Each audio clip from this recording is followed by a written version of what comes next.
ने एक चिट्ठी लिखी वहां की पुलिस को कि मेरी जान को खतरा है। अजय गुप्ता और अनिल गुप्ता दोनों कभी भी मुझे मार सकते हैं और मेरा बिजनेस हड़पना चाह रहे हैं। पुलिस इन्वेस्टिगेट कर रही थी।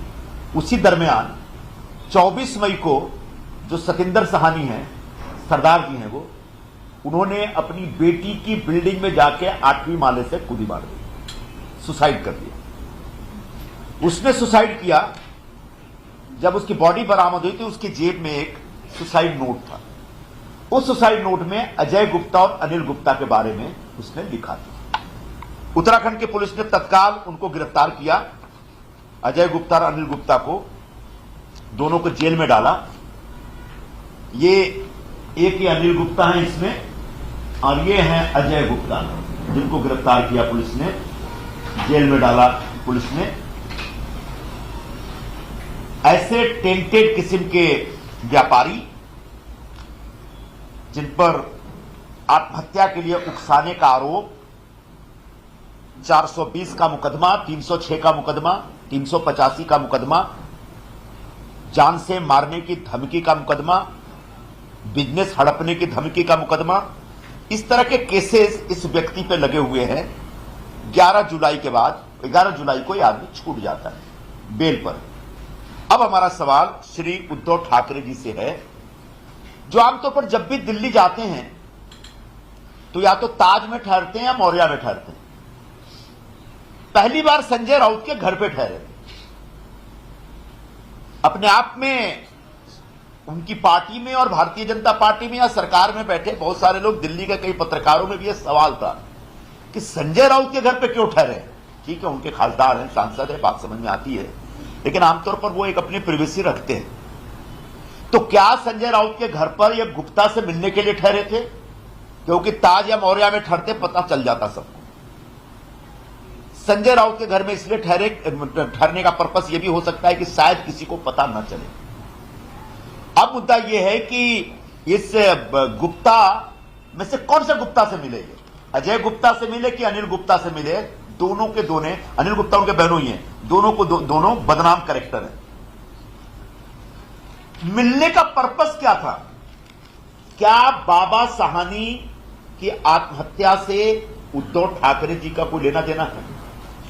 क्या देहरादून के इस बिल्डर के धंधे में इनका कुछ इन्वेस्टमेंट है? पहला सवाल यह है। दूसरा सवाल यह है कि क्या गुप्ता बंधुओं से इनका कोई लेन देन है? ये बताना पड़ेगा। ऐसा हमारी जानकारी में है कि उद्धव ठाकरे और ठाकरे परिवार का बड़ा इन्वेस्टमेंट इंडिया से बाहर है। उनके कुछ 5 स्टार होटल्स भी हैं। लंदन में जो फ्लैट है वो तो सभी जानते हैं कहां पे फ्लैट है। बहुत बड़ा फ्लैट है जिसका आधा उन्हें भाड़े पे चढ़ा रखा है। वहां भी किराया कमाने की कोशिश हो रही है। साउथ अफ्रीका में भी इनका इन्वेस्टमेंट है या था? क्या वो इन्वेस्टमेंट में इन गुप्ता लोगों का कोई रोल था? यह महाराष्ट्र के लोगों को बताना पड़ेगा।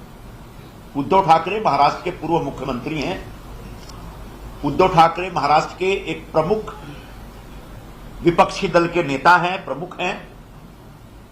ऐसे छुप करके किसी व्यापारी से, खासकर टेंटेड व्यापारी से, दागदार व्यापारी से मिलना, उससे उनकी क्या बातचीत हुई, क्या डील हुई, क्या सौदा हुआ, यह भी बताना पड़ेगा। हमें यह भी पता है कि उबाठा के ऊपर इलेक्शन कमीशन का बंधन था पॉलिटिकल डोनेशन लेने का। वो पॉलिटिकल डोनेशन नहीं ले सकते थे किसी से। हाल ही में इलेक्शन कमीशन ने वो जो एम्बार्गो है, जो बंधन है, उसको हटाया है। तो क्या वो आने वाले विधानसभा चुनाव के लिए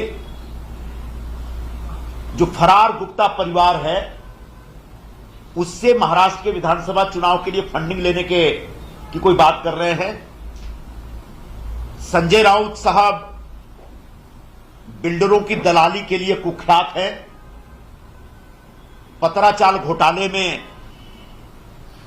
एक बिल्डर से दलाली खाने के आरोप में वो जेल जा चुके हैं। हमें मान के चलते हैं कि उनके और भी बिल्डरों के साथ लेन देन होंगे। क्या बाबा साहनी के साथ उनका कोई लेन देन था? या गुप्ता परिवार जिसने इन्वेस्टमेंट किया था उससे संजय राउत का कोई लेन देन था, इसलिए संजय राउत ने उनको वहां पर लेओर करके बुलाया, पटाके फुसला के बुलाया कि आप हमारे यहां रहिए, आपकी एक गोपनीय मीटिंग कराते हैं। हम सब, पूरा महाराष्ट्र यह जानना चाहता है कि जो अजय गुप्ता और अनिल गुप्ता इस समय देहरादून के एक बिल्डर के मौत के मामले में आरोपी है और बेल पर है, ऐसे जमानतशुदा आरोपी से मिलने का क्या कारण, क्या मकसद, यह इनको बताना पड़ेगा। अगर इन दोनों से नहीं मिले तो क्या वो जो दोनों फरार हैं उनमें से कोई आया? क्योंकि ऐसी जानकारी हमारे पास अपुष्ट जानकारी है कि राजेश गुप्ता और अतुल गुप्ता भी भेष बदल के कभी कभी आते रहते हैं। खुल के आएंगे तो इंटरपोल उनको अरेस्ट कर लेगा, ये तय है। तो क्या वो जो फ्यूजिटिव हैं, जो बाहर जो फरार हैं, कभी दुबई में पाए जाते, कभी अजरबैजान में पाए जाते हैं, वो दोनों भाई कभी तजाकिस्तान में, उनसे मिले हैं क्या उद्धव ठाकरे साहब को? ये बताना पड़ेगा महाराष्ट्र की जनता को। मजेदार बात यह है कि साउथ अफ्रीका में चुनाव प्रचार भी हाल में हो रहे थे, तो वहां के जो जस्टिस मिनिस्टर हैं रोनाल्ड हमोला, उन्होंने अपने चुनावी रैली के दरमियान अजय गुप्ता और अनिल गुप्ता के बारे में भाषण में बोला है। बाद में साउथ अफ्रीका के जो डिप्लोमेट इंडिया में रहते हैं उन लोगों ने इंक्वायर किया कि ये दोनों जो गिरफ्तार किए गए, कौन से मामले में गिरफ्तार किए, क्या इनको वापस डिपोर्ट कर सकते हैं, भेज सकते हैं साउथ अफ्रीका? मतलब दो देशों के बीच जो डिप्लोमेटिक रिश्ता है उसमें जो खतरनाक क्रिमिनल और भ्रष्टाचारी किस्म के उद्योगपति हैं, जिनके नाम को लेकर दो देशों के कूटनीतिज्ञों के बीच बातचीत हो रही है और एक उनको अरेस्ट किया जाए, इंटरपोल को एक्टिव किया जाए, इस प्रकार की चर्चा चल रही है। उन चर्चा के दरमियान जो उद्योगपति, जो क्रिमिनल है, जो आरोपी है, उससे उद्धव ठाकरे जी गुपचुप क्यों मिल रहे हैं? यह एक अपने आप में बड़ा सवाल है और इस सवाल का जवाब उद्धव ठाकरे जी से हम मांगने के लिए आज यहां पर उपस्थित हैं। और आपने फोटो देख लिया, ये कैसे जेल के सलाखों के पीछे भी हैं। ये हैं ये दो आरोपी, ये हैं। इनमें से किससे मिले उद्धव जी, क्यों मिले, क्या डील हुआ, क्या सौदा हुआ, यह बताना चाहिए। यही आज का विषय है। लगातार उद्धव जी वहां पर राजनीतिक पार्टी के लोगों से मुलाकात कर रहे हैं। क्या इस मुलाकात का मुख्य उद्देश्य आप कह रहे हैं कि वो मुलाकात नहीं बल्कि ये मुलाकात था दिल्ली जाने का मेन उद्देश्य? देखिए, सार्वजनिक रूप से तो जो उबाठा ने प्रेस रिलीज दी या प्रेस को जो बताया वो तो इतना था कि इंडिया गठबंधन के नेताओं से मिलने जा रहे हैं, महत्वाची बैठक है। कभी सोनिया गांधी से मिलते दिख रहे हैं, कभी खड़गे जी से मिलते दिख रहे हैं, कभी राहुल जी से मिलते दिख रहे हैं, शरद पवार खुद संजय राउत के घर पे आए उनसे मिलने के लिए, ये सारी चीजें प्रचारित की गई। जो मीटिंग गुपचुप हुई है, छुपके हुई है, वो मीटिंग हम आपके सामने रख रहे हैं और इस मीटिंग के बारे में उनको बताना पड़ेगा, क्योंकि इसको लेकर के इन दोनों ये जो व्यापारी हैं, इनको लेकर भारत सरकार से कई बार साउथ अफ्रीका की सरकार ने भी पूछा है। जुमा का जो बेटा था वो इनका पार्टनर था, वो जेल जा चुका है। जुमा की पूरी राजनीति खत्म हो गई, बाद में एएनसी से निकाले जाने को नई पार्टी बनाता है, नई पार्टी बनाने के बाद भी आज भी वो संघर्ष कर रहा है। देशमुख साहब, क्या आने वाले विधानसभा चुनाव को लेकर फंडिंग के मद्देनजर ऐसे जो टेंटेड उद्योगपति है उनसे मुलाकात हुई, इसका क्या ये मतलब निकाला जाए? मैं ये सवाल पूछ रहा हूं, ये मेरे मन में, हमारे मन में एक सवाल है और ये सवाल हो सकता है पूरे महाराष्ट्र के मन में हो कि अभी अभी इलेक्शन कमीशन ने आपके ऊपर से वो बंधन हटाया है जिसके तहत आप चुनावी चंदा ले सकते हैं, इलेक्टोरल बॉन्ड के जरिए डायरेक्ट भी ले सकते हैं, अभी अभी हटाया है और चुनाव सामने है। तो क्या चुनाव के लिए चंदा लेने के लिए ऐसे टेंटेड गुप्ता परिवार से आप मिले हैं? क्या बात हुई, क्या सौदा हुआ, वो पूरे महाराष्ट्र को बताना चाहिए, ये हमारा सवाल है। सचमुच क्यों हुआ, सचमुच क्या हुआ, ये तो वही बताएंगे, क्योंकि उस मीटिंग में या तो संजय राउत या उद्धव ठाकरे थे या फिर गुप्ता थे। अच्छा, आप आप जो एलिगेशन पार्टी जो एलिगेशन लगा रही है उसको लेकर कोई एविडेंस है या मसूद साहब ने जो बयान दिल्ली में दिया था उसके आधार पर ये बात है? हमारे पास एकदम से पुख्ता जानकारी है कि 7 अगस्त के शाम को जो लग्जरी कार, ब्लैक रंग की लग्जरी कार, काले शीशे से ढकी हुई कार, उसमें जो व्यक्ति आया था इनके घर में वो और कोई नहीं, ये 3 गुप्ता बंधुओं में से एक गुप्ता था। लेकिन जिस शख्स की तलाश इंटरपोल कर रही है ऐसे शख्स से अगर कोई राजनेता इस तरह से गुपचुप तरीके से मिल रहा है, आपकी पार्टी सत्ता में है, उद्धव जी मुंबई महाराष्ट्र से ताल्लुक रखते हैं, तो आप लोग क्या खुद इस पूरे मामले को लेकर आपकी सरकार जांच करेगी या फिर मामला दिल्ली का है तो केंद्र सरकार से या दिल्ली सरकार से दिल्ली पुलिस से इस पूरे मामले की जांच का अनुरोध करेगी? बहुत अच्छा सवाल किया आपने।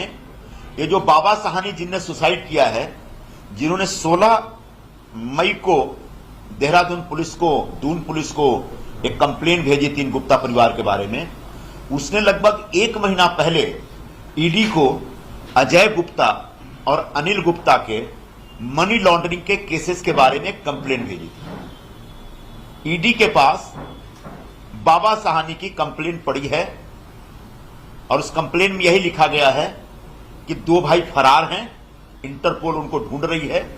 सबसे बड़ा भाई यहां पर इस समय इंडिया में है, खासकर देहरादून में है, और इसके पास बहुत सारे पैसे हैं और वो सब दुबई से और बाकी दूसरे देशों से मनी लॉन्ड्रिंग करके पैसा आ रहा है और वो पैसा अलग अलग धंधे में लगा रहे हैं। इसकी जांच होनी चाहिए। तो निश्चित तौर पर इस मुलाकात की कितनी जांच करेगी ईडी या कोई संस्था मुझे नहीं मालूम है, लेकिन अजय गुप्ता और अनिल गुप्ता के जो फाइनेंशियल ट्रांजैक्शंस हैं उसकी जांच करने का अधिकार ईडी को बनता है और ईडी के अधिकार के उस एम्बिट में चाहे तो इस मीटिंग को भी वो शामिल कर सकते हैं। सर, चूंकि आप ये बार बार कह रहे हैं कि आप लोगों के पास पुख्ता जानकारी है कि अजय गुप्ता राजेश गाड़ी में आए, उद्धव ठाकरे से कथित रूप से मुलाकात भी की, तो क्या आपके पास ये बात की भी जानकारी है या इस बारे में कोई इनपुट है कि किसी प्रकार का पैसे का लेन देन हुआ या केवल आप एक बैठक के आधार पर उद्धव ठाकरे पर सवाल उठाए? उद्धव ठाकरे जी जिस पोजीशन पे हैं उस पोजीशन पे भजन कीर्तन करने के लिए तो गुप्ता जी से नहीं मिलेंगे। आप दिल्ली 3 दिनों के लिए एक लिमिटेड वक्त के लिए आप जाते हैं और अलग अलग पॉलिटिकल मीटिंगों की भागदौड़ के बीच अगर अजय गुप्ता जैसे एक धनाढ्य व्यक्ति से, एक टेंटेड बिजनेसमैन से, जिसने लाखों करोड़ का घोटाला करके साउथ अफ्रीका से जो फरार है, जिसके 2 भाई आज दुबई में और बाकी CIS कंट्रीज में ऑपरेट कर रहे हैं, उसमें से उनके 2 भाइयों के बड़े भाई से अगर मिलते हैं तो निश्चित तौर पर फाइनेंशियल ही इशू होगा। अब इसमें कई अलग अलग मुद्दे हैं, जो जैसा कि मैंने बताया, क्या साउथ अफ्रीका में जो इनका इन्वेस्टमेंट है उससे जुड़ा कोई मामला है या बाबा साहनी के धंधे में इनका कुछ इन्वेस्टमेंट है। मैंने बताया संजय राउत बिल्डरों से दोस्ती रखने, दलाली खाने में के लिए कुख्यात हैं, उनके खूब इस तरह के संपर्क हैं, संबंध हैं। क्या बाबा साहनी ने सुसाइड कर लिया तो उनका अपना इन्वेस्टमेंट डूबता हुआ दिख रहा है क्या? इसके लिए अजय गुप्ता के साथ वो चर्चा कर रहे हैं, या अजय गुप्ता के साथ इनका अपना कोई इन्वेस्टमेंट था, या फिर अजय गुप्ता से चुनाव के लिए चंदा चाहिए। मैं ये कयास लगा रहा हूं कि